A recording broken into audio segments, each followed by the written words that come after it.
Elhamdülillah, salatu vesselamu ala Resulillah. Jaratkan Huday Ta'alamın çeksiz şükürleri bolsun. Süyüktü Peygamberimiz Muhammed sallallahu aleyhi ve sellem'e salavat jana salamlar bolsun. Men Moskva rayonunun turgunu, Petrovka ayılına qaraştуу Abu Bakr meşitinin imamı, Kırgız Respublikasının prezidenti Sadır Nurkojoyevичтин жарлыгына уктук, колдойбуз. Себеп дегенде азыркы учурда эл кыйналып жаткан мезгилде өлүп өлгөн күнү мал союу бул кыйын болуп калат, как тойдо өтүп жатат.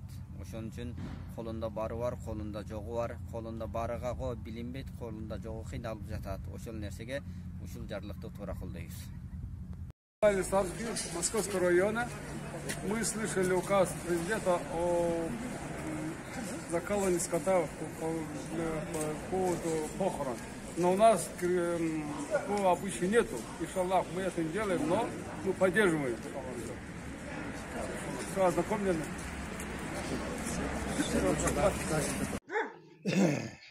Мен Кыргыз Республикасынын Чүй облусунун Москва районунун Акбышат айылынын тургуну болом. Азыркы кездеги Кыргыз Республикасынын президенти Садыр Нуркожоевичтин чыгарган буйругу бул салтанаттарды өткөрүү жана жоготууларды өткөрүү боюнча туура деп эсептейм. Себеби мындай салтанаттардан өтө ысырапкерчилик болуп жатат.